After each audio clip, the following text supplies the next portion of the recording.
Bom dia a todos aí. Obrigado pela presença.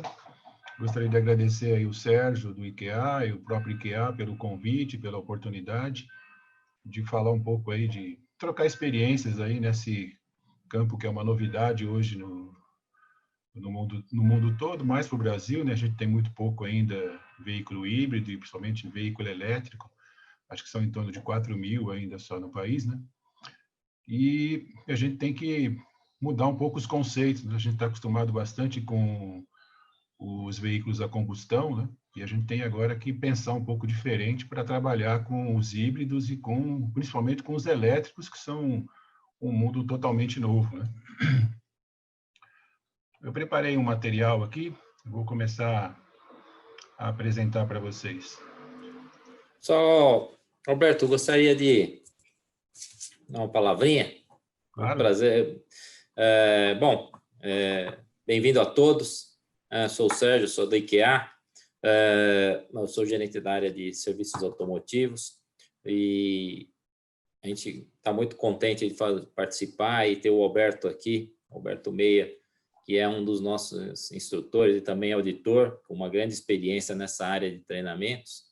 E hoje que a gente vai falar um novo webinar sobre essa parte da qualidade, né, que é a qualidade no processo de manutenção de veículos híbridos e elétricos, como ele vai discorrer, é um item importante que é o novo foco aí da questão da mobilidade automotiva, né? Não sabemos ainda quando que isso realmente virá 100%, mas hoje nós já temos os veículos rodando em número ainda pequeno, mas substancial aí para que nas oficinas isso tenha alguma passagem. Então é importante essa questão do atendimento, a qualidade no processo. E grato aí ao Alberto pela oportunidade e vamos lá acompanhar um pouquinho do que o Alberto vai nos falar, que é importante e vai ser bastante substancial para o nosso dia a dia. Obrigado, Alberto, a palavra é com você. Só um outro ponto, a gente vai deixar as perguntas para o final, tá? E aí eu vou mediar, por favor, façam via chat e que aí eu repasso para o Alberto para ele responder, para que a gente fique dentro do nosso tempo de 1 hora, se puder, se der, passar um pouquinho, se acontecer alguma coisa, mas para que a gente não tenha atraso. Obrigado. Boa apresentação, Alberto, com você agora. Obrigado.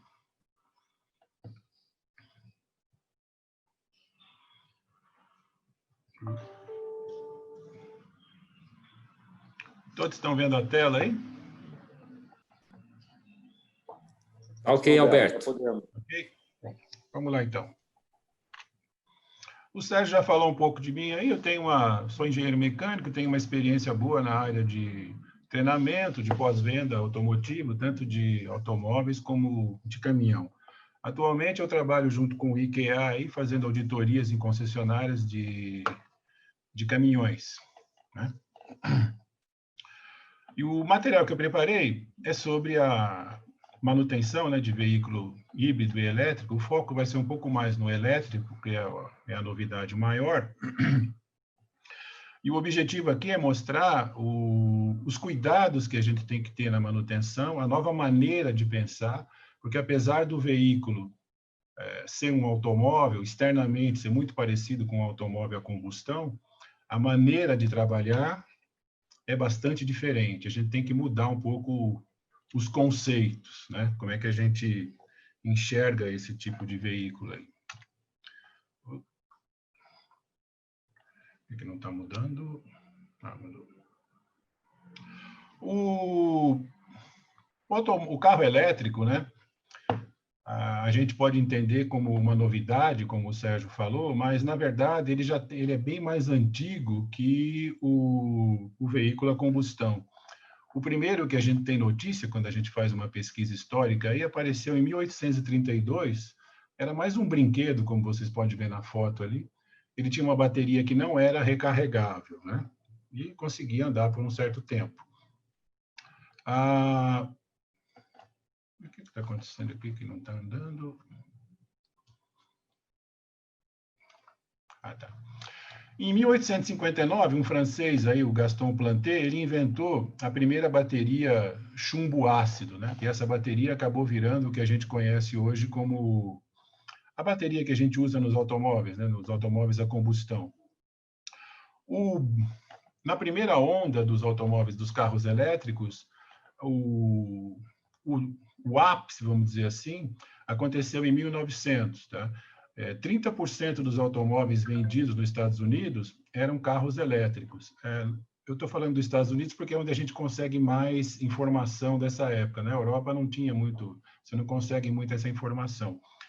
Em 1900, o ranking automotivo, em primeiro lugar, eram os veículos a vapor da Stanley, depois vinham os veículos movidos a eletricidade, tinha da Baker, tinha da Studebaker, várias outras marcas, né? E depois, em terceiro lugar, vinham os veículos a combustão. O elétrico era o preferido das mulheres, eu botei algumas fotos aqui para vocês verem, pela facilidade de utilização. Era chegar, tinha 3 posições, desligado, para frente e para trás, né? Então era muito mais fácil. O carro a vapor tinha lá 40 minutos de aquecimento para começar a funcionar, e o veículo a combustão tinha o problema de ser barulhento, soltar muita fumaça, e o que mais assustava era a questão da manivela, né, que provocava muitos acidentes, né?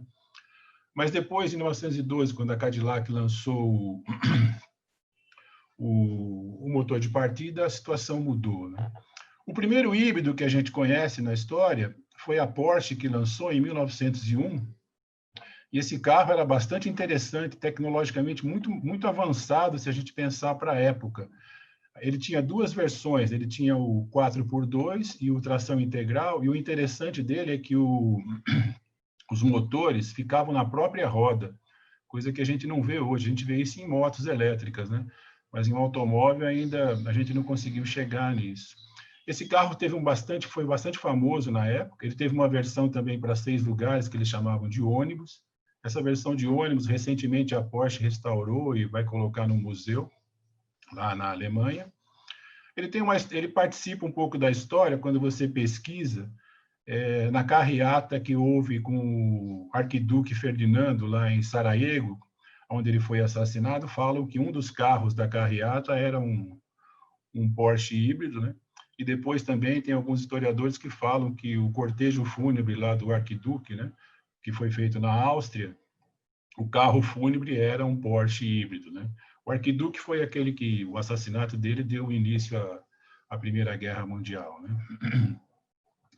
Aí, quando a gente chega em 1920, em função do lançamento do Ford modelo T em 1908, a queda muito grande do preço dos veículos a combustão, o carro elétrico deixa de ser um produto comercial viável. Nessa época aqui, você pagava em torno de $600 um modelo T, e um carro elétrico da Baker, por exemplo, custava $4.900. Então, em função disso, ele praticamente desapareceu e começa a aparecer novamente em 1997, quando a Toyota lança o Prius, né, que foi o primeiro carro híbrido, o segundo carro híbrido comercialmente produzido, né?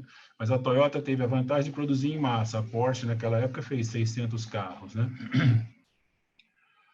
No final do século passado, começa a aparecer, de novo, né, uma tendência para ter carros elétricos, que eram basicamente um veículo a combustão, tiravam a parte mecânica dele, enfiava a bateria onde era possível e punha um motor elétrico, né? Então, a gente teve aí, o marco dessa época foi o lançamento da EV1 da GM, que ele era movido a bateria de chumbo ácido. Esse carro aqui tinha uma coisa interessante, você não comprava o carro, a GM fornecia sobre locação, né? Nessa mesma época aqui, na França, a Peugeot e a Renault, a Citroën, também se destacaram na produção de veículos elétricos, principalmente dos carros de serviço, vendendo para Electricité de France, etc., etc. A Peugeot conseguiu uma penetração grande nessa época, ela também fazia uma questão de locação. Você comprava o carro, mas a bateria não era sua, você pagava uma taxa mensal para poder utilizar a bateria, para viabilizar o sistema, né? Nessa época também começou-se a pensar em padronização, porque existiam o grupo Accor ele instalou em toda a rede Novotel na França postos de abastecimento de recarga, mas com a tomada da Peugeot e da Citroën.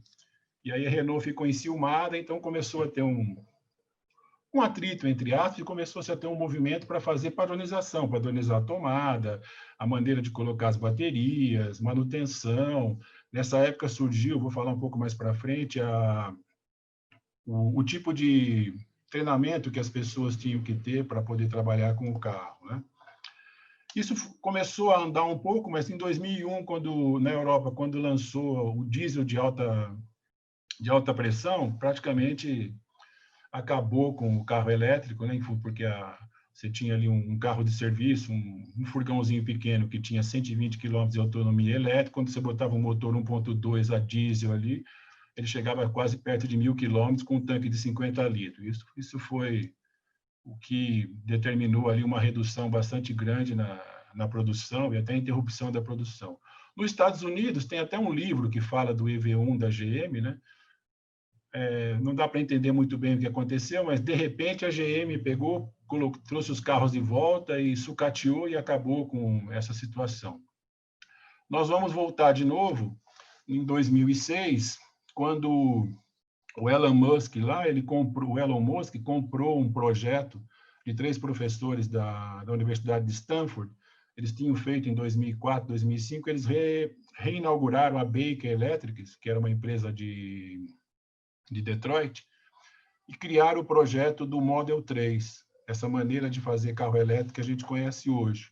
O Elon Musk achou legal, comprou o projeto deles, fundou a Tesla Motors, e aí fez em 2006 o lançamento do modelo 3, né?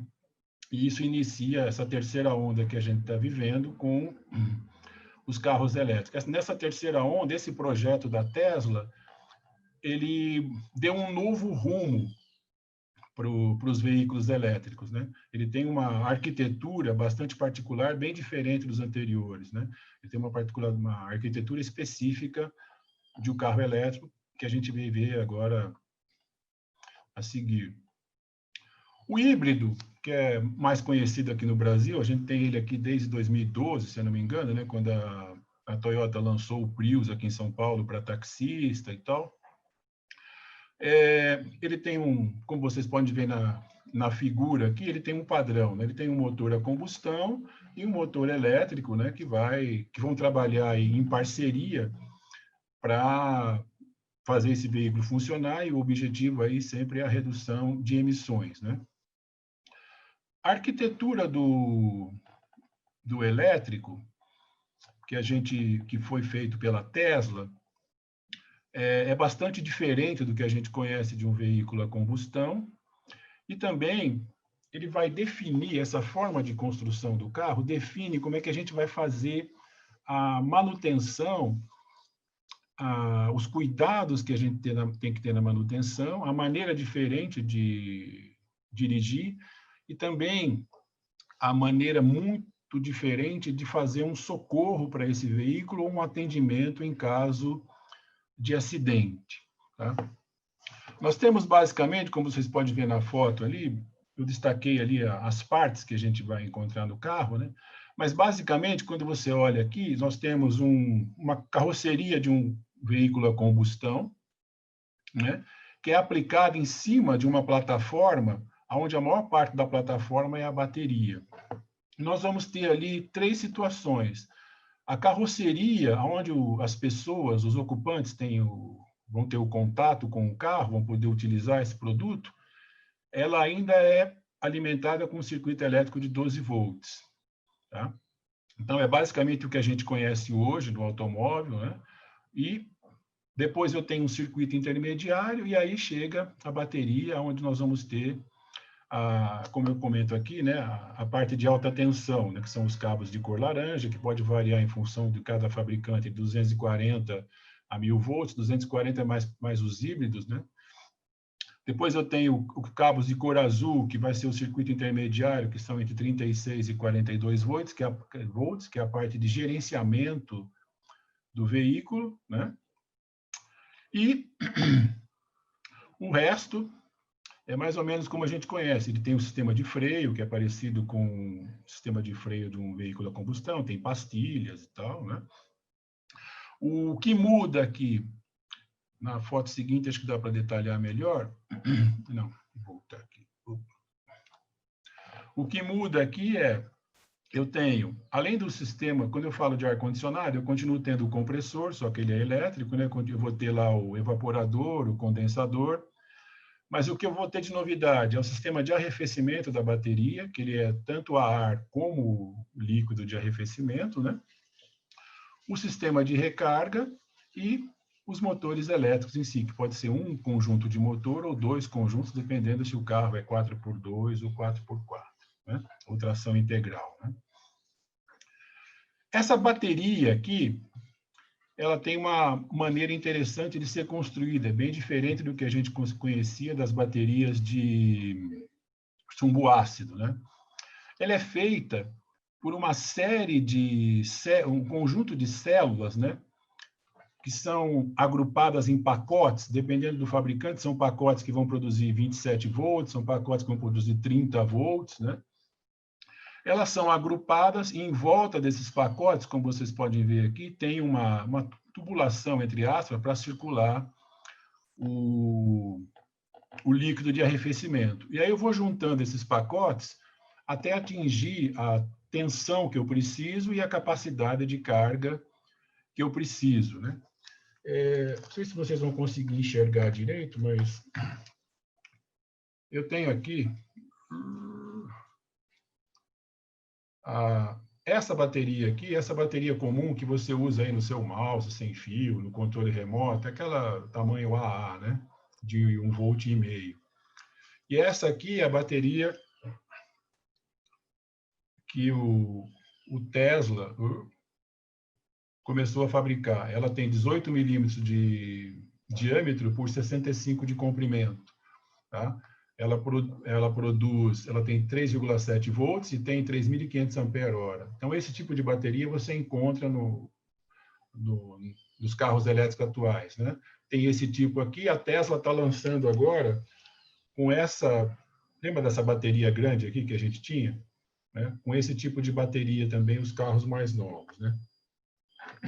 Então, você tem esse agrupamento de baterias aqui, e em função disso, você vai ter alguns cuidados e manutenção a ser feita nesse veículo, tá?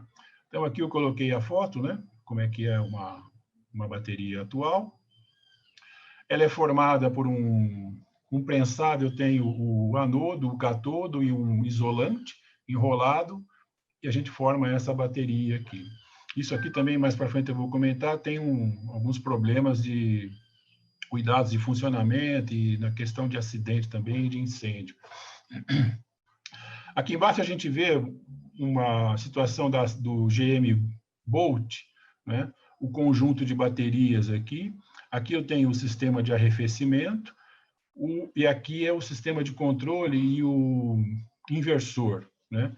Porque o motor elétrico ele trabalha com corrente alternada, a bateria é corrente contínua, então eu tenho um sistema de inversão aqui para poder alimentar o motor, e aqui também o inversor ele tem um sistema de arrefecimento, né?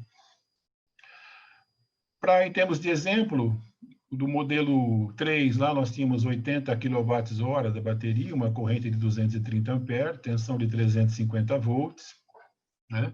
E aqui começa a mudança de conceito que a gente tem que ter na questão da manutenção.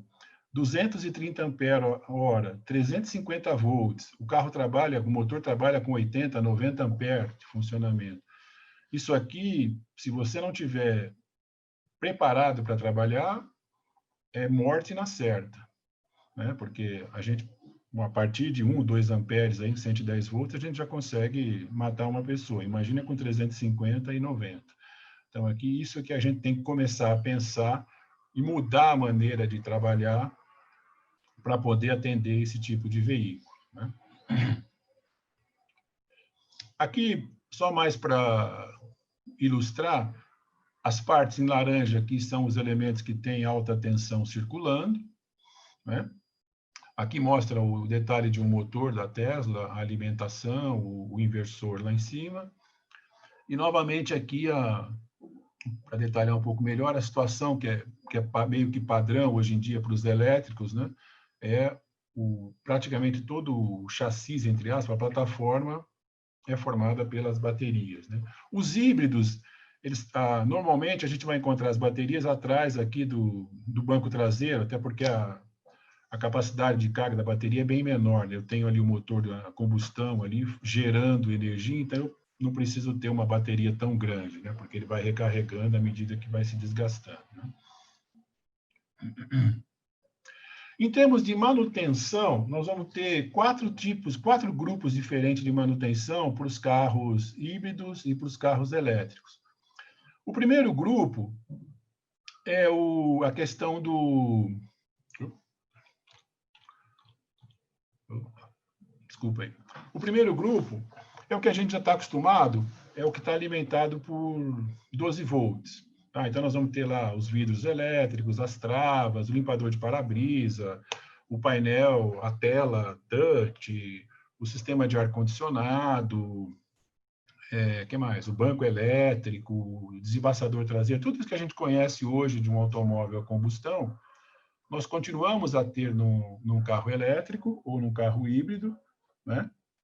E o sistema, a maneira de fazer a manutenção, ou o técnico que vai fazer essa manutenção, é o mesmo, não teve, assim, grande diferença. Quando a gente compara um elétrico, um híbrido, com um carro a combustão, na parte de 12 volts, a maior diferença ali é a questão do ar-condicionado. O compressor, agora, ele é elétrico, não tem mais o acionamento via correia, né? O resto é praticamente a mesma coisa. O segundo grupo de manutenção é a parte que vai fazer o controle, que faz a interface entre o sistema de 12 volts e o sistema de alta tensão. Dependendo do fabricante, isso pode ser alimentado com 32 ou 48 volts. Dentro disso estão o sistema de recarga, né, o controle da recarga, o inversor, o arrefecimento da bateria, o arrefecimento do inversor, o controle de tração, etc., etc., que é um pouco diferente do que a gente não encontra no veículo a combustão, né? O terceiro grupo é o que é uma novidade grande para nós, é a parte de alta tensão, que é a bateria e os motores, né? Isso é uma novidade grande, principalmente na questão de atitude da pessoa. Se vocês, para quem já é antigo na área de manutenção do automóvel, vocês devem lembrar, na época que a gente usava o sistema de ignição lá por platinado e tal, tinha muito mecânico, né, que se vangloriava, botava o dedo na bobina, dava partida para dizer que aguentava aquele choque lá, eram 18.000 volts, mas com amperagem baixíssima, né? Esse tipo de mentalidade você não pode trazer para hoje. O cara não vai poder querer enfiar a mão lá na tomada de recarga para dizer que aguenta os 90, os 120 amperes que estão passando ali com 400 volts, né? Então, esse tipo de atitude a gente tem que mudar, né? E a gente vai mostrar mais para frente como é que a gente vai fazer para poder trabalhar com esse tipo de situação. O quarto grupo, está falhando aqui, é a parte de funilaria e pintura. Na maioria dos carros, na parte do híbrido, eles estão mais ou menos como eram os carros a combustão, não teve assim muita alteração. Mas na parte dos elétricos, a maioria dos fabricantes estão usando muito o alumínio, principalmente a Tesla, por exemplo, para o veículo é praticamente todo de alumínio. Então você tem lá, a BMW também, né? Você tem alguns conceitos diferentes de funilaria e pintura que tem que ser respeitado. Outra coisa importante é, se você vai numa funilaria, às vezes você tem o próprio funileiro desmontando o carro lá para começar a fazer a parte de funilaria. Isso já não dá muito para acontecer num veículo elétrico. Você tem que ter lá uma pessoa responsável, um técnico de alta tensão, por exemplo, para fazer todo o desligamento da parte elétrica e preparar esse carro para que o o funileiro, lanterneiro, dependendo do local do país, vai fazer o seu trabalho. Existe um cuidado muito grande, você tem que ter um cuidado muito grande com a questão das baterias, porque depende do carro, você não consegue retirar a bateria para fazer a funilaria, porque você vai ter que desmontar praticamente o carro todo.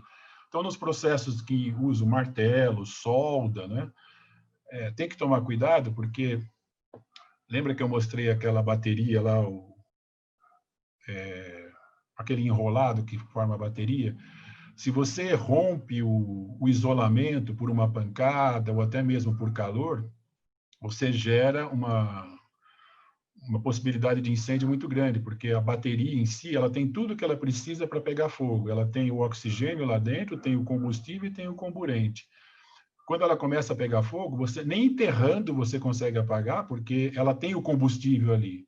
A única coisa que você pode fazer é refrigerar. Então tem que ter um cuidado muito grande nessa passagem do carro acidentado para o trabalho do fundileiro, para que isso seja evitado. Ok?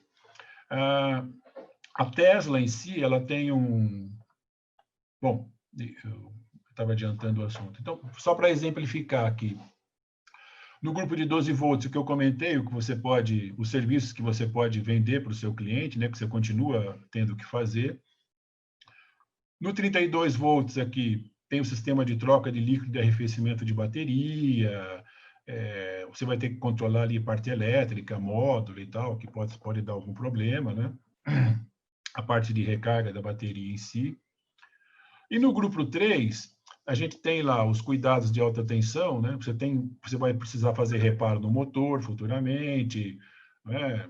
E o que mais mostra de necessidade de mercado, isso está acontecendo já nos Estados Unidos e na Europa, que é uma possibilidade futura de manutenção, é o reparo da bateria. Tá? Já existem empresas hoje que pegam a bateria em si, ela é feita, se você pegar um GM Volt, ou pegar um Leaf, por exemplo, da Nissan, eles têm em torno de 8 a 10 mil dessas células aqui para formar um conjunto de bateria. E quando você tem 10 mil indivíduos desse aqui dentro de um conjunto, eles não vão ter a mesma vida útil, eles não vão morrer junto. À medida que você vai utilizando, células dessas vão perdendo a sua capacidade de recarga, né? Então, você vai ter pedaços dessa bateria que estão mortos e você vai perdendo a autonomia do carro desde a partir do primeiro ano. Tá?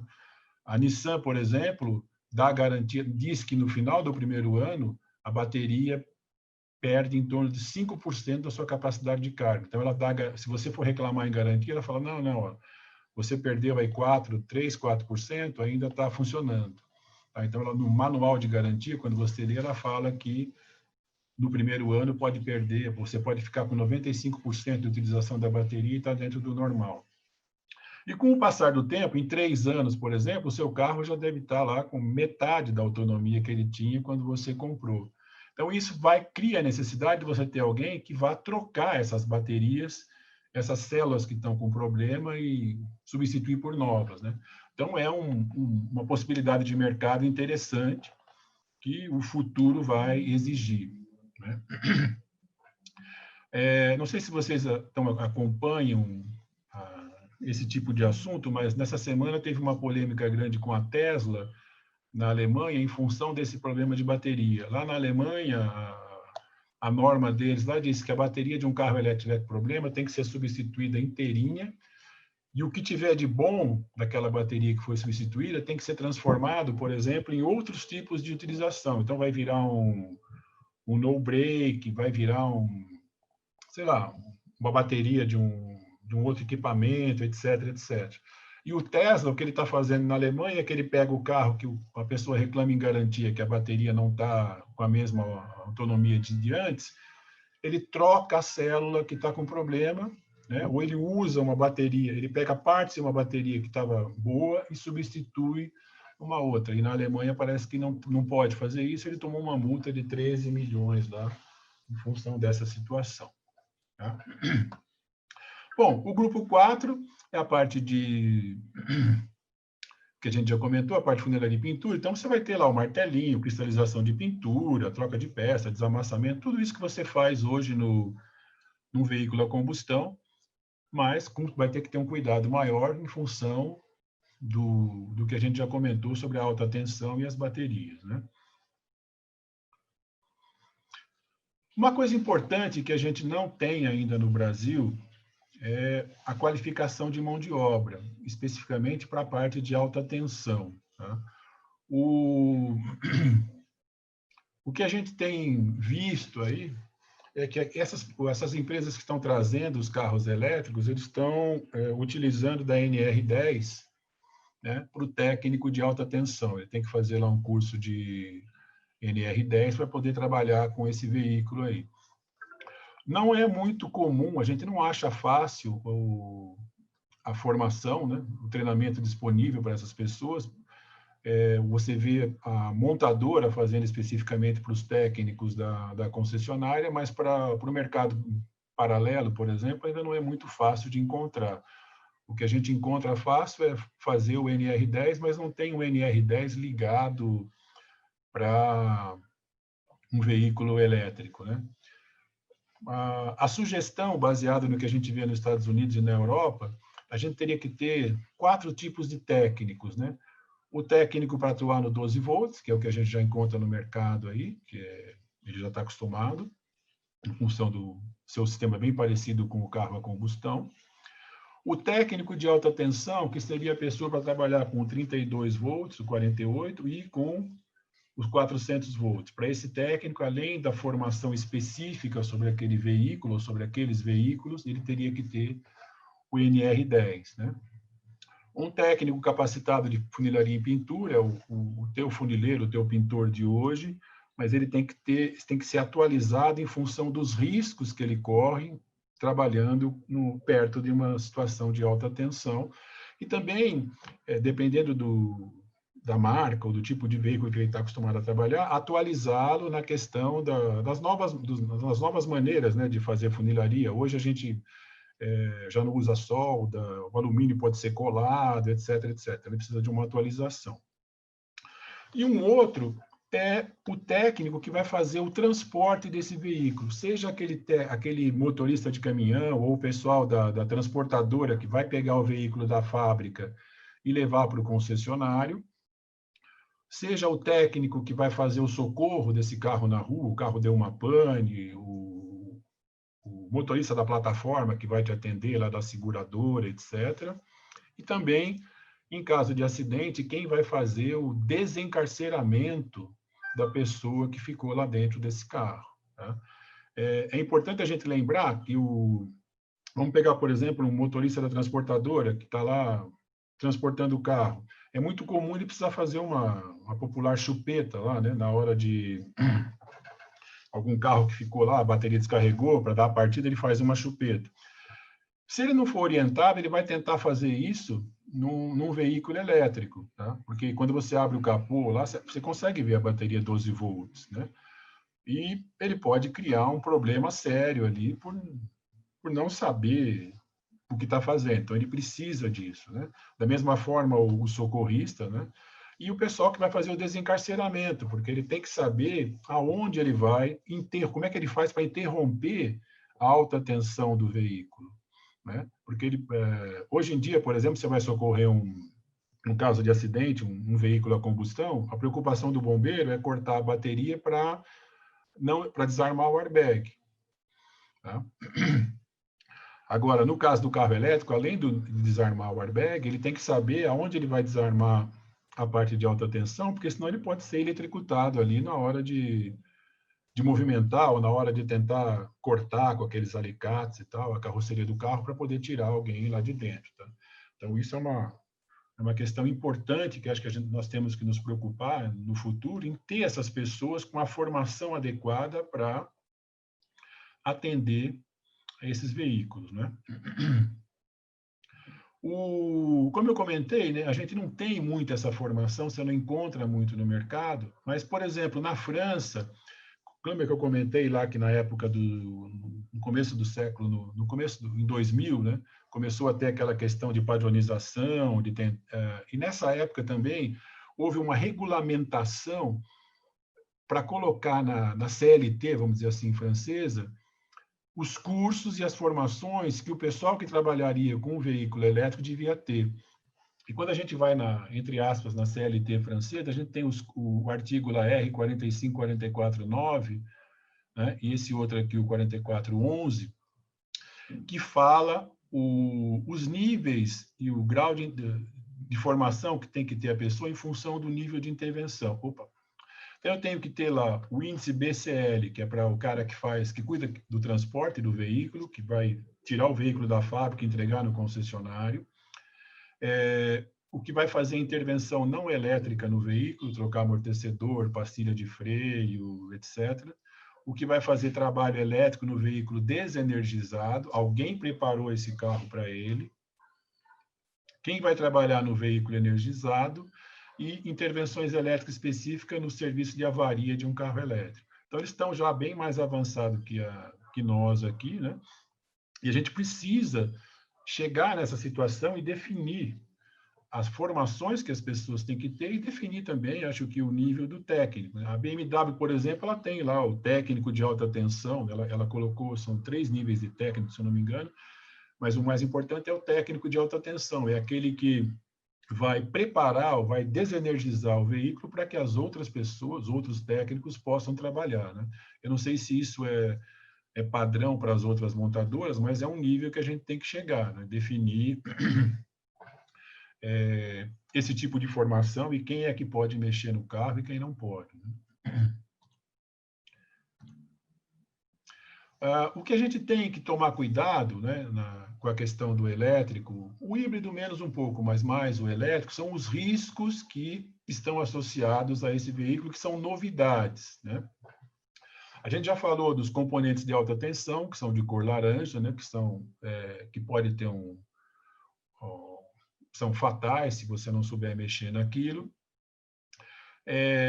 Armazenamento de bateria. A bateria em si, diferente da bateria chumbo ácido que a gente está acostumado, quando você pega uma bateria chumbo ácido que ela perdeu a carga ou ela não consegue mais funcionar, você tem ali, ela tinha 12 volts, você tem 9, 8, 5, 4 volts ali. Não é uma coisa que possa causar um dano muito grande, né? Agora, numa bateria de um carro elétrico, tá? Como eu mostrei para vocês, essa célula aqui, ela tem 3,7 volts. Quando essa célula cai para 3 volts, o carro elétrico já não anda mais. Então, ele tinha lá, por exemplo, de 400 volts, ele cai para 380, 370, ele está no modo tartaruga e não vai mais andar. Tá? Então, você não pode mais utilizar aquele carro. Mas você tem uma quantidade enorme de energia dentro daquela bateria, né? E por isso que fala aqui potencial de causar explosão e incêndio. Aquela bateria que você tirou do carro e você não descarregou, por um choque, por alguma pancada, alguma coisa, ela pode se incendiar e causar um problema grande. Então, você tem que ter isso em mente, que o carro está descarregado, mas a bateria ainda tem muita energia lá dentro, né? O que eu comento embaixo aqui, componentes que podem reter uma voltagem perigosa, mesmo quando o veículo está desligado, né? São capacitores que tem dentro do carro lá, que pode ser fatal também. Um outro ponto, o veículo elétrico, ele pode se mover inesperadamente, tá? Mesmo ele estando lá desligado e tal, por algum motivo ele vai se movimentar. Fazendo uma comparação, onde você pega um carro, por exemplo, atual, e você desliga a bateria, vai trocar a bateria, né? Você desligou a bateria. Quando você liga a bateria nova, normalmente ele faz o quê? Ele tranca as portas e sobe o vidro. Né? Se você não seguiu o procedimento, pronto, se a chave estava lá dentro do carro, ele ficou trancado, tá?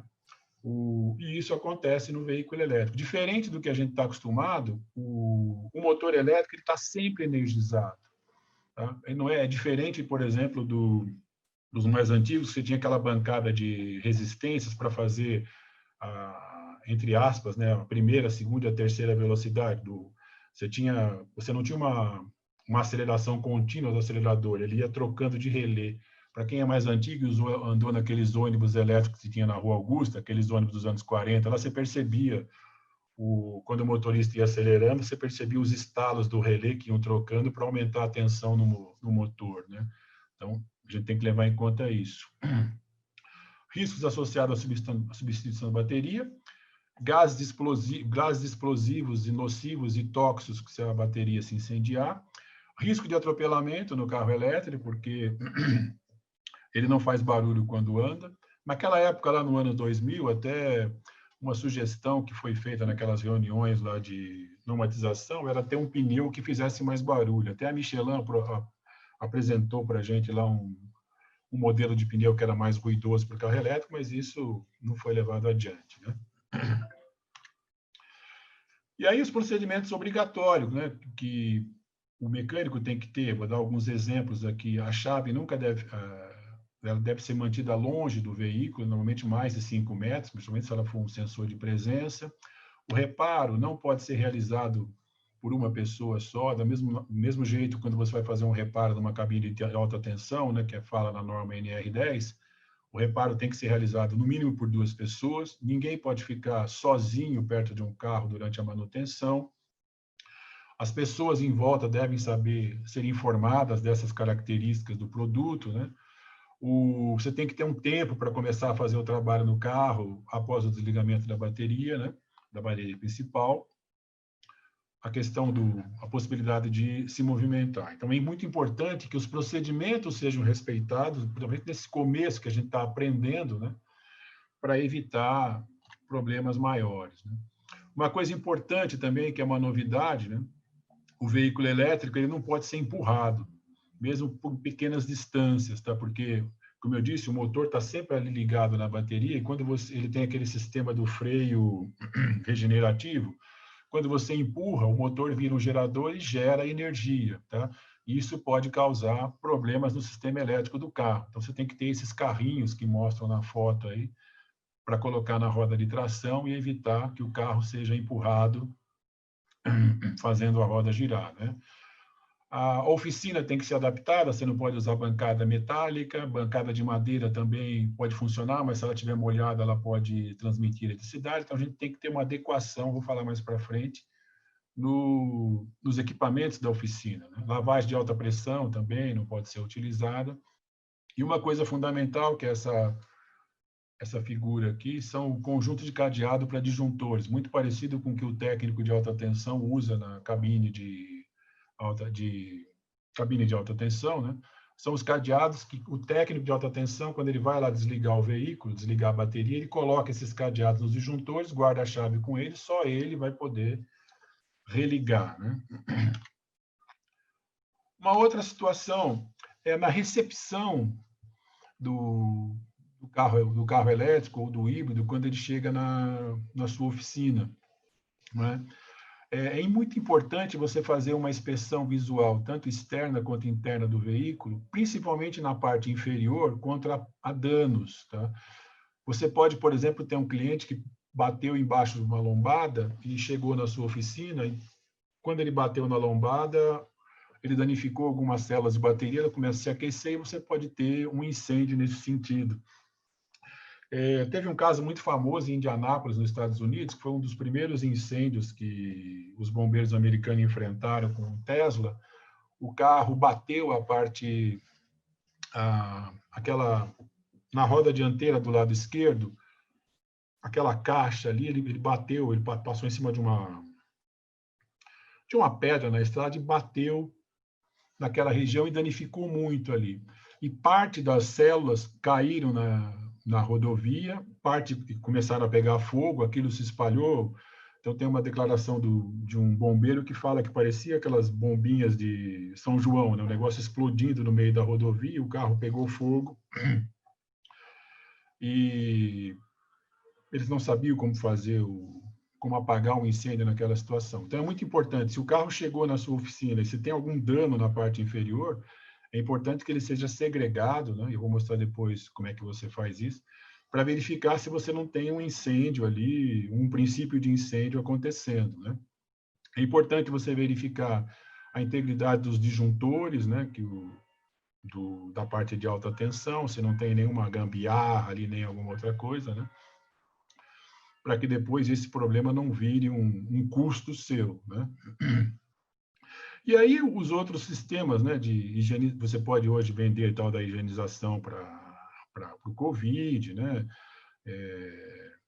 Instalar acessórios, etc, etc. Então, é importante aí você ter um espaço para que você consiga fazer a abertura da SOS, fazer o checklist, tanto patrimonial como de serviço, né? Fazer a negociação, fazer o reparo e depois entregar esse veículo para o seu cliente. A gente tem que lembrar que a gente tem algumas novidades ali que tem que ser respeitadas, né? E a gente sabe, né, que a gente tem uma tendência de querer transferir o custo para o outro, né? Eu me lembro de caso de uma montadora que eu trabalhei, que teve uma época lá que tinha um veículo cabriolé com teto de tecido, né? E numa concessionária lá do Paraná, o cliente chegou para deixar o carro fazer manutenção com o teto aberto, né? E foi lá, era só uma revisão. Então, na hora de pegar o carro, ele já chegou e foi direto. Ó, vocês rasgaram o meu teto. E foi direto lá onde tinha o rasgo. Como o teto estava aberto, ninguém viu, ninguém fechou para ver. Eles tiveram que marchar com um teto de cabriolé, né? Então, é bom a gente ter, nessa parte da recepção do veículo, ser o mais detalhado possível, né, para evitar depois custos indesejáveis, né? Em termos de layout, eu vou me basear aqui no layout que eu falo para vocês, no que a Tesla diz, né, e alguma coisa da legislação europeia, tá? De modo geral, o veículo tem que ficar num local específico, né, segregado, ele não pode estar misturado com os outros veículos, tá? Tem que ser coberto, bem ventilado, livre de intempéries, de chuva, etc.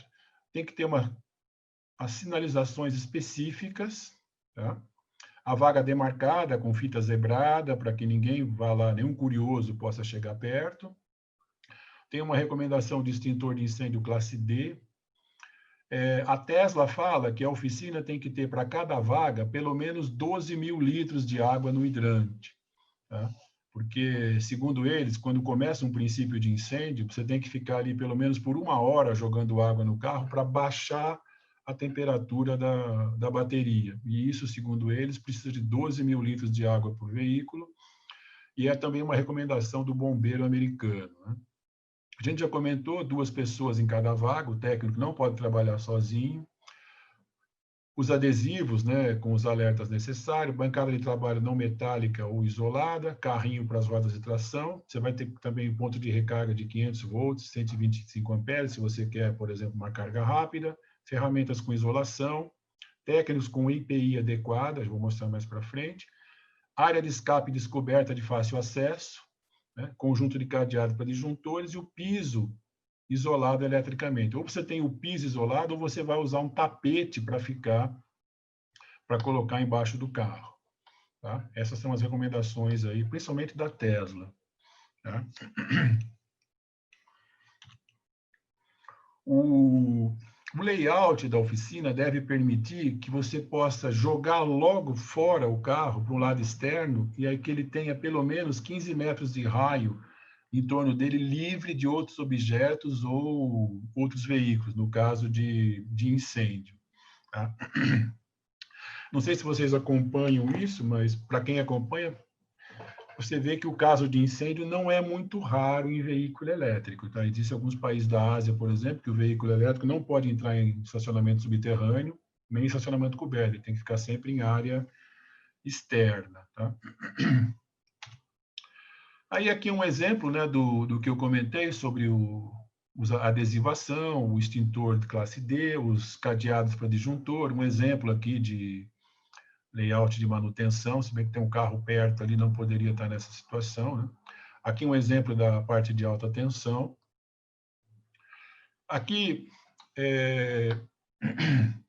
o que eu ia comentar lá atrás na parte de funilaria, a Tesla, por exemplo, obriga que o concessionário tenha lá alguém formado na parte de carroceria. Isso aqui é um exemplo de um diploma, né, de formação para trabalhar em carroceria com o veículo.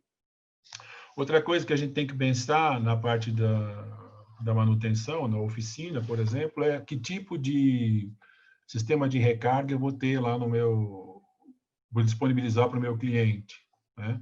Eu posso ter o de nível 1, que é aquele que é ligado na tomada de 220 volts ou 127, que demora de 8 a 15 horas. É importante notar aqui que esse tempo está ligado com isso aqui, ó, temperatura de 20 graus. Tá?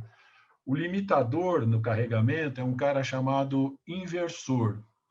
Tá? O inversor, se você durante a recarga, ele aumenta de temperatura. E à medida que ele vai ganhando temperatura, ele vai reduzindo a sua capacidade de recarregar. Tá? Você pega, por exemplo, aqui, essa de 8 a 15 horas, se você fazer, por exemplo, no verão, aqui em São Paulo, ou no Rio de Janeiro, ou lá em Cuiabá, que a temperatura média é 45 graus, isso aqui vai chegar bem perto de 24 horas para você recarregar o seu veículo em casa. Tá? Depois você tem o nível 2, que é aquele que eles usam em shopping e tal, que dá em torno de 3 a 8 horas. E o eletroposto, que pode te dar de 30 minutos a 1 hora, né, carregando com 400 volts e 125 amperes. Aí você vai ter que decidir, na sua oficina, por exemplo, qual é o mais ideal. O importante sempre, se você optar por qualquer um deles, o circuito elétrico dele tem que ser separado e sozinho. Tá? Você não pode pegar esse aqui e conectar naquele Benjamin que está ligado ao compressor, está ligado à máquina de solda, tá? Porque o sistema é inteligente, ele percebe que ele tem compartilhamento, ele reduz a capacidade de carga dele. Então, você tem que fazer sempre um circuito separado. Tá? Não sei se vocês notaram, recentemente a Mercedes começou a vender aqui no Brasil um carro elétrico e fez um acordo aqui em São Paulo com a Enel. Então, você compra eu não lembro o modelo da Mercedes agora, você compra esse carro e a Enel vai na sua casa e instala o carregador deles lá, tá? Então, mas o circuito tem que ser separado. Você não pode ir lá na sua casa e botar naquele mesmo Benjamin da máquina de lavar, da secadora, etc. Né? Então, isso é uma coisa também que você tem que levar em conta. Ver, por exemplo, se na sua oficina lá, se a, a casa de força lá, a entrada da energia, né? Isso vai suportar o que você pretende colocar aí. E também levar em conta, né? Hoje ainda não existe uma padronização, são 4 tipos de tomadas diferentes, né? Que você encontra no mercado. Tem a ISO, tem a Chademois e outras aí. Então, você tem que definir também qual é o tipo de cliente que vai chegar e você vai ter que o tipo de tomada que você tem que comprar, né? Em termos de EPI, o que é necessário? Nós vamos ter ali, tem um negócio atrapalhando aqui, máscara de proteção facial, por causa de possibilidade de faísca, né? Luva de alta tensão. Essa luva, ela é composta de 3 partes. Eu tenho, vamos dizer assim, entre aspas, uma meia, né? Que você coloca, depois você coloca a luva. Essa luva aqui, ela tem 1000 volts a 1500 volts. Depois você pode colocar por cima uma luva de couro para proteger essa daqui, né? Ela tem uma certificação, você tem que fazer a verificação dela de tempo em tempo, para ver se não tem furo, etc, etc. Macacão anti-chama, tá? Para o técnico de alta tensão. O tapete isolante, capacidade de 26,5 kV de isolação. Isso aqui é um conjunto, tá? É o tapete que você coloca no chão, onde você vai pisar e a bolsinha para transportar. A bota de trabalho dos técnicos tem que ter uma isolação de 35 kV. E uma coisa importante, essa bengala quente aqui, o hot stick. Tá? Quando tem um técnico trabalhando na alta tensão, como você pode ver na foto lá, a segunda pessoa fica segurando essa bengala em volta dele.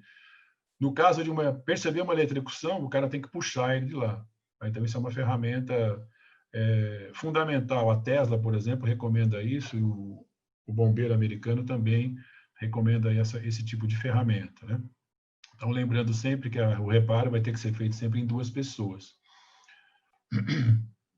Aqui um exemplo de um kit de segurança, né? A gente tem as luvas, tem aquelas bengalas aí de isolamento, tá? Tem um exemplo de ferramentas aqui, né?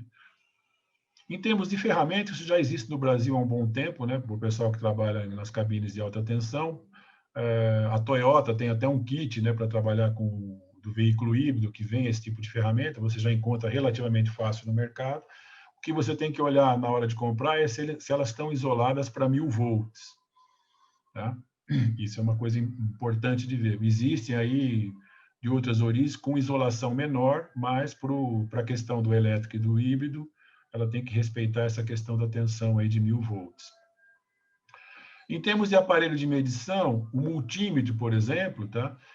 É importantíssimo isso aqui, ó, que ele seja preparado para 1000 volts. Até a ponta de prova tem que ter o 1000 volts aqui. Você vai ter dois tipos de instrumento de medição mais básico. Você tem um multímetro, tá? E você tem que usar também o megômetro. Esse multímetro aqui é um pouco mais diferenciado para você fazer os testes de continuidade, por exemplo, de isolamento. Tá? Quando você... Esse tipo de multímetro, ele consegue, diferente desse anterior, esse aqui, por exemplo, ele tem uma bateria de 9 volts ou duas baterias de 1,5 volts. Então, quando você vai fazer medição de isolamento ou medição de resistência, ele injeta lá 3 volts ou 9 volts. Né? Quando você trabalha com um motor elétrico que vai trabalhar com 450 volts, aqueles 3 volts pode dizer que o sistema está isolado, mas, na verdade, quando você põe a tensão de trabalho ali, o sistema não está. Então, esse sistema, esse multímetro aqui, ele consegue injetar 50, 100, 250, até 1000 volts para fazer o teste de isolamento. Tá? Aqui, por exemplo, é uma carcaça, né, um extrator de um motor do Leaf, e aí você vai fazer aqui, ver se as 3 bobinas estão isoladas em relação à carcaça. Né? Então, você vai fazer esse trabalho aqui, medir a primeira, né? Medir a segunda e medir a terceira. Você vai colocar ali, vai jogar 500 volts para ver se isso aqui realmente está isolado. Tá? É um exemplo para você ver como é que a gente tem que pensar diferente. Né? Para fazer o monitoramento de baterias, por exemplo, quando eu falei, daquele exemplo que eu dei, se você receber um cliente ali na recepção da sua oficina e percebeu que tem uma parte amassada embaixo do carro, que pode ter afetado a bateria, é fundamental que você tenha uma câmera térmica para poder fazer esse monitoramento. Se você vê que tem alguma região da bateria que a temperatura está muito maior que as outras, é sinal que você tem que segregar esse carro e tomar algumas atitudes. Né? Essa ferramenta tem que ser de porte obrigatório, por exemplo, para o guincheiro que vai buscar o carro acidentado, tá? Ou vai buscar o carro com uma pane, ele tem que fazer essa inspeção. Tá? Esse tipo aqui que está sendo usado hoje aí como medidor de temperatura, ele funciona, mas o mais adequado seria a câmera térmica, porque a câmera térmica consegue atravessar a parede, por exemplo, para medir a tensão. Esse aqui já... Quando ele vai te mostrar que a bateria está quente, é porque ela já está aquecendo até o próprio invólucro dele. Né? Então, já não é mais adequado. O mais adequado seria a câmera térmica. Tá? Como é que a gente vai proceder também, né, no caso de transporte, pane e acidente? Em termos de formação, esse tipo de pessoal aqui, então, o bombeiro, o cara da polícia, o guincheiro, o funcionário da rodovia, né, a polícia rodoviária e o pessoal do SAMU, eles têm que ser orientados na questão de possibilidade de eletrocução e a possibilidade também de incêndio. Né? O bombeiro, por exemplo, no caso de incêndio, ele só pode chegar perto com um respirador artificial, porque o gás ali da bateria de lítio é extremamente tóxico. Tá? Quando você vai olhar as estatísticas em termos de acidente e de incêndio, atualmente, o número de incêndio, por exemplo, em carro elétrico é menor que o veículo a combustão. Mas 90% dos incêndios em carro elétrico tem uma vítima fatal, em função dessa questão dos gases. Tá? Então, a gente tem que lembrar de treinar esse pessoal e orientar o que ele tem que fazer. O bombeiro, por exemplo, tem que saber aonde é que ele vai poder cortar no carro ali para não ser eletrocutado, ou até mesmo onde ele vai cortar para poder interromper a energia. Né? Esse pessoal do socorro, ele tem que ter as luvas, tem que ter a câmera térmica, o macacão anti-chamas, a bota isolada, né? E o fundamental aqui é um alicate para cortar cabos. Tá? Eu não coloquei aqui por questão de tempo, mas o fabricante do carro elétrico ele informa em qual posição existe ali cabos que você pode cortar para interromper a energia. Né? E diferente de cortar um cabo de bateria de 12 volts, você precisa cortar interromper um intervalo, tipo, no mínimo 2 centímetros de cabo você tem que cortar para evitar que pule faísca, né? Então, esse pessoal também do socorro tem que ter lá os seus equipamentos específicos e tem que ser orientados no que vão fazer. Né? No caso do transporte, em caso de acidente, você tem que monitorar esse veículo por um certo tempo, normalmente por 1 hora, para ver se a bateria não está gerando calor. Depois você coloca o carro no transporte, e quando vai chegar no pátio ou na oficina, ele não pode, como está mostrando aqui, ficar do lado de um outro. Ele tem que ficar segregado, né? E com um raio pelo menos de 15 metros sem ninguém, e um monitoramento por 24 horas. Só depois desse processo é que pode ter um tipo de intervenção. Tá? A gente vê, se você entrar no site lá do bombeiro americano, existem casos lá de carro que queimaram por 15 dias, tá? Carro elétrico que por 15 dias ficou queimando, ninguém conseguia fazer aquele negócio parar. Tem um caso interessante na Holanda, que um BMW pegou fogo lá na... Aqui está o que eu achei. Pegou fogo na capital da Holanda, os bombeiros não sabiam como fazer, jogaram ele dentro de um container com água. Tá?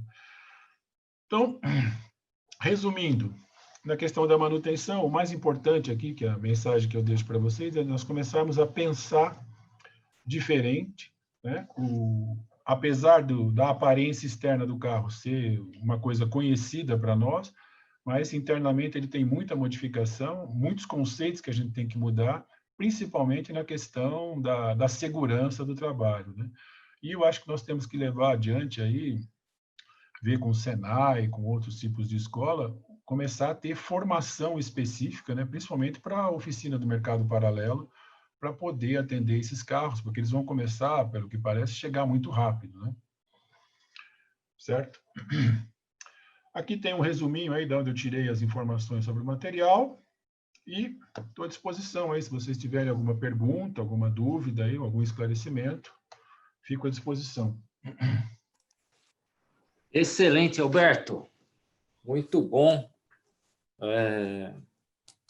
Parabéns aí pela apresentação. São informações aí que foram importantíssimas aí para o mercado, tanto os reparadores como o mercado em geral. Estou vendo aí que tem vários participantes de diversas áreas e muito, muito bacana mesmo. Acho que não foi um webinar, foi um treinamento. Um resumo bastante completo. Eu vou fazer as perguntas aqui, pessoal. Tem algumas perguntas, mas eu gostaria de iniciar uma, Alberto, vendo tudo isso que você falou, com base em todas essas informações, as necessidades, né, que a oficina, né, o reparador tem que ter, seja ele independente ou também oficial, os concessionários de montadoras, né? É lógico que eles estão mais preparados, porque tem aí o suporte da montadora, mas, frente a tudo isso, esse processo necessário, nós estamos preparados para fazer a manutenção de veículos elétricos? O que você acha? Olha, eu acredito que ainda não. Eu acho que a gente tem muito o que aprender. Eu participei recentemente de um seminário sobre veículos elétricos e tinha uma pessoa da MTU, aqui de São Paulo, e eles tinham acabado de receber 50 ônibus elétricos. E eu perguntei, e aí, o cara, foi alguém lá, explicou como é que você vai ter que fazer manutenção, como é que você recarrega, como é que funciona o ônibus? Não apareceu ninguém lá. Chegaram os ônibus e a gente está perdido, não sabe o que vai fazer, né? Então, depende, ainda nós temos que correr atrás disso e rápido. Até a questão de normas, né? A gente não tem ainda não tem normatização de tipo de carregador, a gente não definiu ainda qual é o tipo de tomada que tem que ter. A gente vai estar, o fabricante lá atrás importa um veículo, olha, esse aqui tem um tipo de conector, esse tem um outro, e a gente está aceitando isso, né? Então, eu acho que a gente tem que começar, a gente já está um pouco atrasado nisso, porque o negócio parece que vai chegar muito rápido, né? Nós estamos atrasados, a gente tem que correr atrás para preparar essas pessoas que vão trabalhar com esse carro, preparar até o próprio usuário também, porque é diferente, né? Tem um caso recente na França, aí, uma pessoa lá ficou sem gasolina no carro dele, viu um carro perto, foi tentar, vou roubar a gasolina desse carro aí. No final, o carro era elétrico, ele foi lá e acabou morrendo eletrocutado. Então, é importante, a gente precisa divulgar mais informação. A gente tem muita informação falando, o carro elétrico é zero emission, não sei o quê, mas de como a gente vai se adaptar e trabalhar com ele, muito pouca informação. Sérgio, Legal, legal. Alberto, é o Josivaldo que está falando. Fazer um pequeno comentário aqui sobre a questão de buscar as boas informações aí antes do tratamento do problema em si, né? Eu vou dar um exemplo para vocês. A coisa de 3, 4 anos atrás, a faculdade estadual aqui do Rio de Janeiro, a UERJ, né, tem uma parceria com a Ampla, que é a empresa de eletricidade, e a Ampla cedeu para eles um carro elétrico, um carro híbrido da Toyota, ok? E, bom, e acabou o seguinte, acabou que esse carro trocou a bateria 3 vezes num curto espaço de tempo, né? Então, o pessoal da Toyota analisou, veio gente dos Estados Unidos para fazer análise do veículo e falava que o carro estava ok e liberava o carro para a faculdade lá, né? E o carro era utilizado pelo reitor da faculdade. Pô, aí acabou que esse carro acabou caindo na nossa mão para fazer uma análise, ok? E a gente desmontou o carro, mesmo sem ter nenhuma formação de veículo elétrico, lógico, tendo os cuidados necessários, né? E chegamos à conclusão de que o carro não tinha realmente nenhum problema. E a bateria desse carro não era esse tipo de bateria que o Alberto mostrou, era uma bateria retangular, pequena, mas retangular, né? Bom, e chegamos à conclusão de que o carro realmente não tinha problema, ok? Bom, e aí a gente acendeu aquela velha e boa luzinha, né, vamos conversar com quem usa realmente o veículo. E fomos conversar com o motorista do reitor e descobrimos o problema do carro. O problema do carro era o seguinte, ele parava o carro no estacionamento distante dos outros carros, ok? No local seguro, e a chave ficava em cima do veículo. E a gente descobriu isso pelo seguinte, 2 comentários que ele fez do veículo. Esse carro bebe, esse carro consome muito. Pô, estranho, né? E o segundo, agora ele tem uma coisa muito boa. Toda vez que eu entro nele, ele está sempre gelado. Ou seja, o motor não desligava nunca.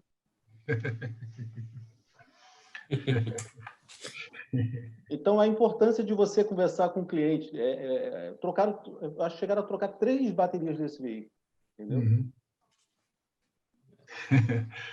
Josivaldo, você representa qual sede de uma universidade, é isso?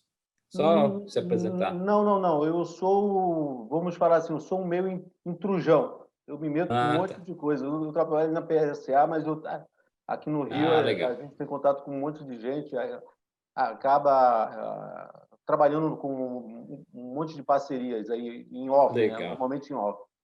Ok, legal. Bacana. Prazer te ver, Josivaldo. Obrigado pela presença aí. O Alberto é meu professor aí desde criancinha, cara. Nossa. Ok. Bom, eu tenho uma pergunta aqui, Alberto, do Macriani, Carlos Macriani, que ele tem 2 perguntas, né? Uma primeira aqui ele pergunta sobre o potencial das baterias à base grafeno-nióbio e seus benefícios para o veículo elétrico. E a outra, a parte de suspensão e freios de um veículo elétrico geraria um maior desgaste e manutenção causado pelo torque, né, diferenciado e peso dos veículos elétricos? E uma outra que você acha que já comentou, mas fica aqui também registrado, se já existe normalização com relação à segurança na manutenção dos veículos elétricos. São 3 em 1 aí. Alberto. Obrigado pelas perguntas aí. Sobre a bateria de grafeno, ela ainda está em desenvolvimento, eu acho que seria assim o futuro do carro elétrico, essa bateria de grafeno, porque ela consegue ser muito leve, pelo menos pelas primeiras informações que eu vi, a redução de tamanho, de peso e aumento da capacidade de carga seria a solução para o veículo se implantar de vez, o veículo elétrico se implantar de vez. Tá? Quanto à questão da suspensão, o desgaste é muito maior, tá? Vou pegar 2 exemplos. Você pega, por exemplo, o GM Volt que tem para vender, ou pega o Nissan Leaf. Esses carros têm o tamanho de um HB20, de um March, né? De um Gol. Né? Um Gol, um Leaf, um Gol, um HB20. Um Onix, né? HB20. Um Onix, por exemplo, eles pesam em torno de 900 quilos, tá? O Leaf, por exemplo, e o GM Volt, eles pesam 1.850 quilos para levar 2 pessoas e 3 crianças atrás, do mesmo jeito de um Onix, tá? Então, e tem lá, os pneus são praticamente os mesmos, a dimensão é a mesma. Então, você vai ter um desgaste de manutenção de pneu e de freio muito maior do que um carro a combustão, tá?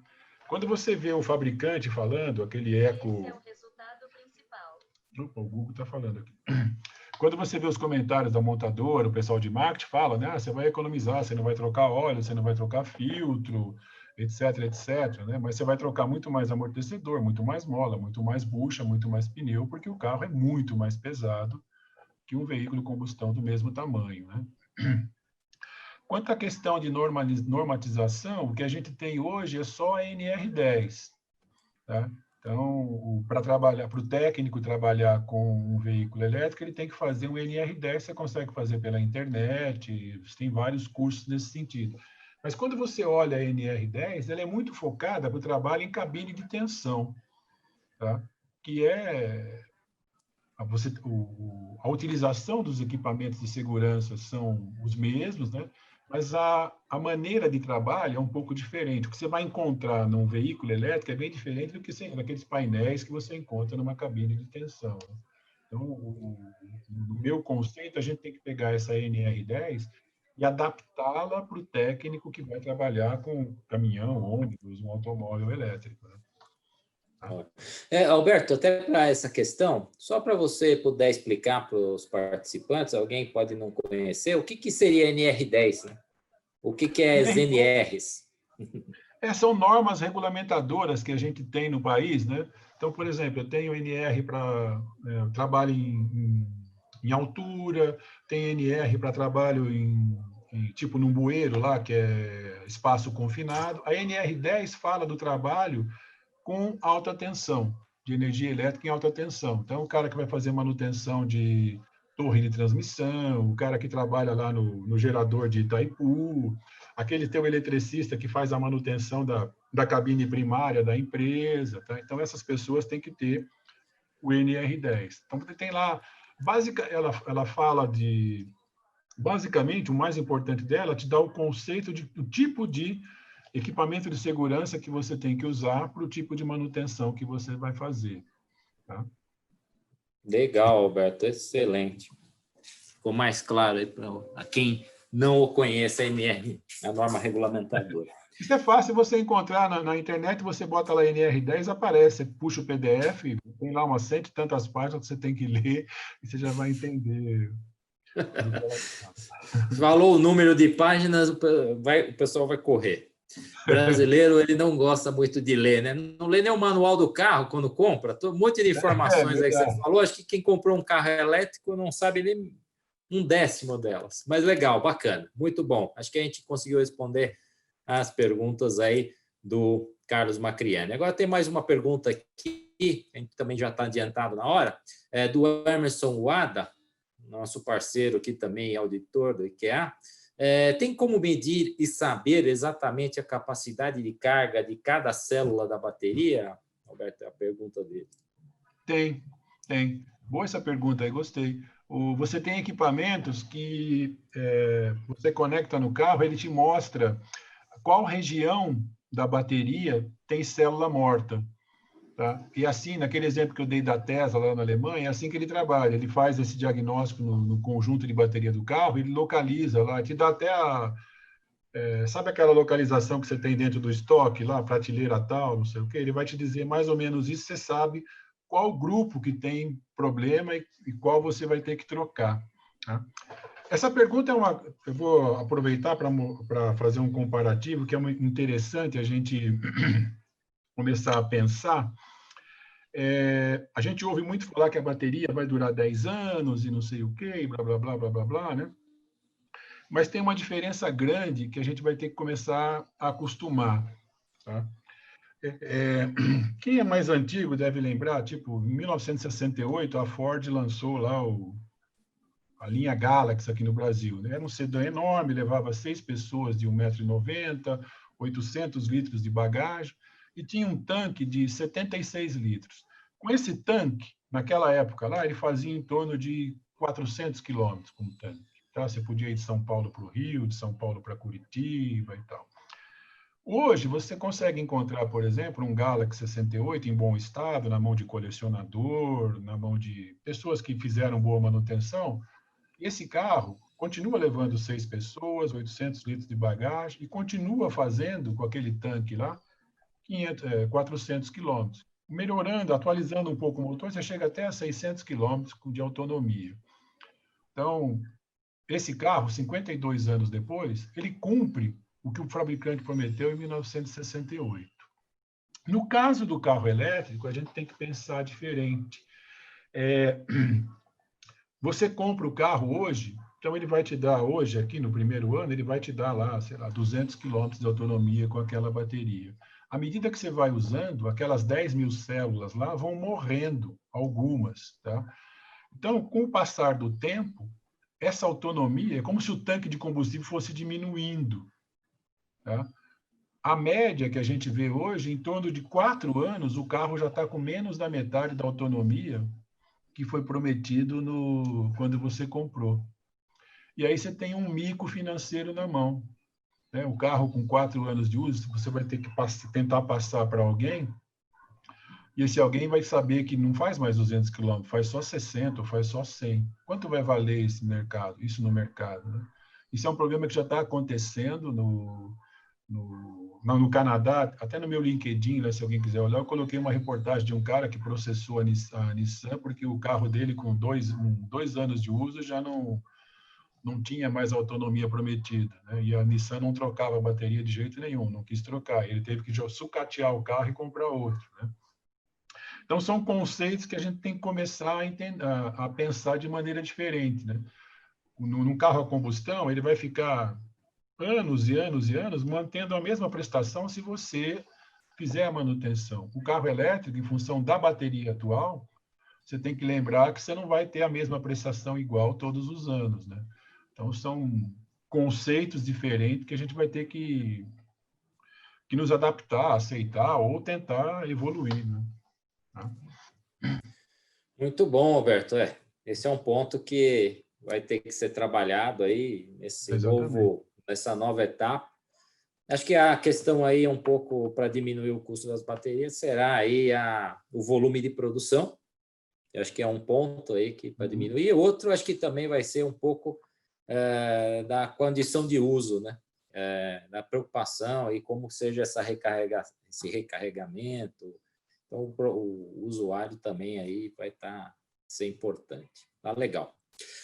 Vamos para uma próxima pergunta. Acho que essa aqui também já foi respondida, mas é do Carlos Macriani novamente. Não seria uma necessidade ou oportunidade a capacitação dos socorristas para veículos elétricos acidentados? Acho que você respondeu. Não sei se você tem alguma coisa a complementar aí. Não, viu, Carlos? Boa essa pergunta aí. Eu não tenho conhecimento se o pessoal das estradas já recebeu esse tipo de orientação, tá? É uma coisa fundamental, porque o primeiro contato do socorrista é meio assustador, tá? Você encontra no site lá da Associação dos Bombeiros Americanos, tem relatos lá do primeiro contato que eles tiveram com um Tesla pegando fogo. E quando você faz o curso de bombeiro, você aprende, né, que você tem o triângulo da chama lá, né? Tem o oxigênio, a faísca e o calor para pegar. Então, se você interromper um dos 3, o fogo apaga, né? Agora, num carro elétrico, você não tem como interromper, porque está tudo dentro da célula lá, ele tem tudo ali, ele não consegue parar de queimar. Isso foi assustador no primeiro contato, né? por mais que eles tentassem jogar água, o negócio não apagava, né? Então, é muito importante esse tipo de treinamento, né? Chamar lá CCR, etc., etc., e começar a orientar as pessoas, porque isso pode realmente ser uma tragédia. Eu fico muito preocupado, por exemplo, onde tem os ônibus com 100% elétricos e não tem nenhum tipo de orientação, né? No ônibus 100% elétrico, você tem ali quase 7 toneladas de lítio ali que pode pegar fogo. E o negócio pode ser uma tragédia se não for, se a pessoa que não souber como fazer o controle disso, né? Eu acho que a gente está atrasado, precisa correr muito atrás disso e orientar esse tipo de pessoas. Verdade, Alberto. E uma coisa que me chamou a atenção com relação a isso, que você está falando agora, e falou dessas estações de ônibus que nós temos, né? E que usam veículos elétricos, essa preocupação, e das oficinas, né? Quando você falou que para uma empresa onde você tem um box de atendimento, precisa de um reservatório de água de 12 mil litros por veículo. Em média, hoje, para uma oficina, isso vai depender muito da área, mas eu acho que os bombeiros ainda não pensaram nisso, mas em média, as empresas que têm um hidrante têm que ter um reservatório de 15 mil litros. Se ele tiver 2 carros lá, ele não consegue apagar. Não. Então, é um ponto muito importante que você colocou e que fica aí para as entidades e para as autoridades aí pensarem, porque a gente realmente deve estar despreparado nesses locais de ônibus. Você pega um ônibus desse, como você falou, a capacidade e a quantidade de baterias que tem, eu acho que não deve ter um reservatório ali suficiente, e se tiver do hidrante, para fazer essa extinção do fogo ali num ônibus desse. É verdade, é verdade. Não sei se alguém de vocês já andou num 100% elétrico. Eu já andei em um da BID, e você entra pela porta de trás e tal, passa pelo cobrador ali, e quando você vai atrás do atrás do motorista ali, ele tem uma redução de espaço, né? Tem 2 pilares largos ali, com mais ou menos 1 metro de largura, e ali tem 2 pilares de bateria. E num dia quente, por exemplo, quando você passa ali, você sente um calor danado, mesmo com o ar-condicionado do ônibus ligado, aquelas baterias ali jogam um calor danado para o corredor. E quando eu andei nesse ônibus, eu fiquei pensando, imagina se você está dentro de um ônibus e essa bateria começa a pegar fogo aqui, como é que você vai fazer para sair daqui, né? Então, eu acho que a tecnologia é bem avançada, o caso de incêndio é mais raro, mas, sabe, uma hora ou outra pode acontecer, né? Isso é meio assustador, né? Prevenção tem que estar sempre presente, acho que esse é o ponto, Exato, né? Tem que estar sempre prevendo que pode ocorrer um problema e ele tem que estar tratado. Excelente, Alberto. Só para fechar, eu acho que não temos mais perguntas, mas eu tenho uma aqui que eu gostaria de fazer, que eu vi também, acho que uma coisa interessante é o que você acha, a sua opinião, se esse setor de oficinas teria que ter uma certificação para a empresa, para a oficina, para o reparador, né, para a empresa que repara, para o processo, e para o profissional. Sim, eu acho que tem que ter. Eu acho que a empresa tem que ter uma certificação, e ela só vai ser certificada se o profissional dela tem o treinamento adequado, né? Eu acho que Entendi. é uma coisa importante que a gente tem que... O IKEA, por exemplo, podia começar a pensar nisso, né? De certificar as oficinas para trabalhar com elétrico e com híbrido. Acho que é uma área importante. Até mesmo a certificação, acho que o IKEA pode pensar até mesmo em criar cursos para a certificação do funcionário, do colaborador, do técnico de alta tensão, né? A orientação para o técnico que vai trabalhar com 12 volts, o que ele tem que saber, que ele tem que respeitar o que o técnico de alta tensão vai orientar para ele, né? Eu acho que é um ramo importante e que vai ter muita procura daqui para frente. Legal. É uma necessidade, na verdade, Uma necessidade, do reparador. Evitar acidentes. Legal. A gente pode pegar o exemplo, Sérgio, dos veículos a gás. A convertedora, ela tem que ser certificada e os funcionários têm que fazer, tem um curso específico lá, que eu não me lembro agora, tem uma NR sobre gás também, que os funcionários têm que fazer. Ótimo. Não, excelente, muito bom. Bom, ao adiantar da hora, eu acho que a gente já passou um pouquinho, alguns minutos aí a mais, mas foi muito bom, excelente. Eu gostaria de agradecer a sua participação, Alberto, em nome do IKEA, parabéns aí. A gente teve várias aí comentários de participantes aí, dando aí os parabéns aí à sua palestra, nesse nosso webinar específico da qualidade da reparação de veículos elétricos e híbridos. E em nome do IKEA, novamente, então, agradeço. Parabéns. Fica aí, se você quiser colocar algumas palavras finais para o público aí. Eu agradeço o IKEA pela oportunidade, agradeço a todos aí que cederam um pouco do seu tempo para me assistir. Estou à disposição de vocês aí, se tiver dúvida e tal. É só me procurar no LinkedIn lá, Alberto Meyer. Tem bastante artigo lá sobre carro elétrico e outros temas, tá? Se vocês se interessarem. E fico à disposição aí. Obrigado por tudo, um bom fim de semana para todos aí. Ok, obrigado a todos os participantes, agradeço a atenção e esperamos vocês nos próximos webinars. Toda semana a gente tem disponível. Obrigado, parabéns a todos, parabéns, Alberto, obrigado pela atenção.